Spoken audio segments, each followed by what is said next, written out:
Bonjour chers spectateurs, je suis ravie que vous soyez venus sur ma chaîne dédiée aux travaux manuels et au tricot.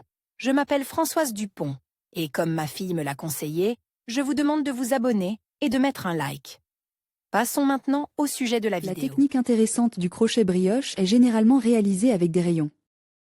Mais pour les femmes qui préfèrent le crochet, ce style de tricot est tout à fait accessible. Le crochet brioche bicolore relief élastique, tresse multicolore s'avère très beau et inhabituel. Cette technique permet de crocheter presque tous les produits. Les produits bicolores sont particulièrement efficaces. Mais sur un tissu monochrome, les lignes lisses de la brioche sont très élégantes. Bande élastique bicolore en relief. Le tricot est réalisé avec 2 couleurs de fil selon le schéma. Description et cours de mètre ensuite, faites un VP avec un fil de couleurs différentes. Coulez 1 mètre et retournez le tricot. Travaillez un V et 10 autres VND vertes. À la fin du rang, changez à nouveau de couleur et répétez l'algorithme précédent. Vous obtenez un beau tissu. Modèle de béret au crochet brioche. En utilisant 2 couleurs de fil, vous pouvez crocheter un motif intéressant de tresses convergentes et divergentes. La tresse est composée de 2 colonnes. La première est tricotée de la manière habituelle, en insérant le crochet à droite, tandis que dans la deuxième colonne, le crochet est inséré à gauche. En conséquence, la colonne est légèrement tordue et nous obtenons une pente vers la droite. Voir la photo pour une image plus claire. En tricotant selon cette technique, nous pouvons créer un motif tout en tricotant. En tricotant en cercle, on obtient un motif original pour le béret. Bonnet brioche fait de coins. Le bonnet brioche est tricote en rang croise avec 2 couleurs de fil. Calcul de la densité. Comme le tricot de ce motif est transversal, il est très important de déterminer sa densité pour calculer le nombre de boucles dans un rang et le nombre de rangs autour du tour de tête. C'est le nombre de rangs qui déterminera le nombre de coins du bonnet et, par conséquent, le motif de tricot du coin. Pour déterminer la densité, nous tricotons un échantillon selon le modèle. Il est nécessaire de tricoter l'échantillon jusqu'au 19e P. Au total, nous avons 20 P. Égale P.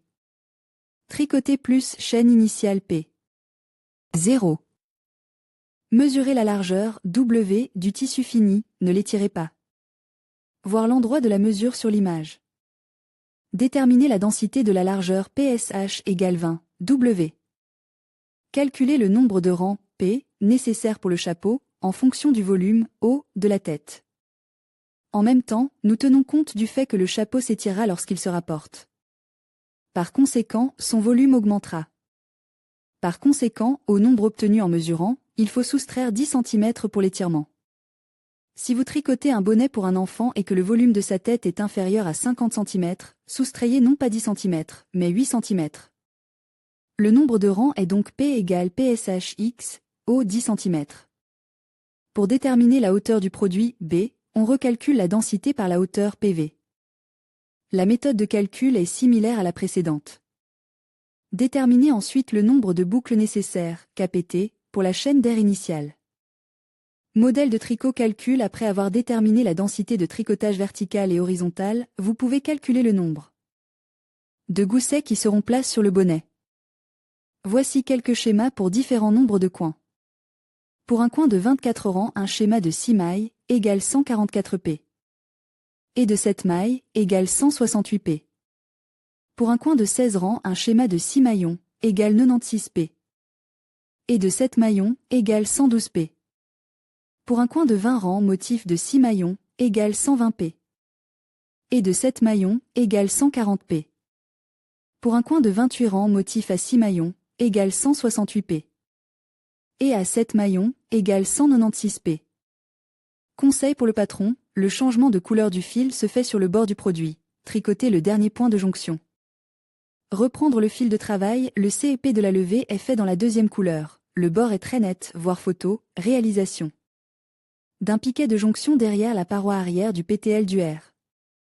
Précédent et derrière le PTL du PTL ascendant, les flèches rouges sur la photo montrent le PTL du PTL ascendant. Comment tricoter? Le poteau, marque d'une cellule rouge dans les diagrammes. Après avoir traversé 2 tresses, amenez le crochet sous les boucles de 2 RN. La photo ci-dessous montre l'envers du modèle. La photo suivante montre l'envers du modèle. Une fois que vous avez décidé du nombre de cales et que vous avez compris les techniques de tricotage, vous pouvez commencer à les réaliser. Essayez de ne pas sauter une seule boucle dans la rangée. Pour les débutants, il est préférable de contrôler le nombre de PTL tricotes en les comptant à chaque rangée. Photo du processus étape par étape, voir ci-dessous. Nouez les boucles du haut sur l'envers. Fixez la fin en tricotant quelques boucles de la tresse. Sur l'avant, vous obtenez un haut très net. Pour plus de clarté, nous vous recommandons de regarder une vidéo de cours de maître sur le bonnet brioche au crochet. Selon un algorithme similaire, vous pouvez tricoter un bonnet Bini. Après avoir effectué les calculs, déterminez le nombre de secteurs sur le canevas complet du bonnet. Le schéma d'un secteur d'un tel bonnet dans la technique du crochet brioche est illustre ci-dessous. En conclusion, nous proposons aux artisanes expérimentées un schéma de châle réalisé au crochet dans la technique de la brioche.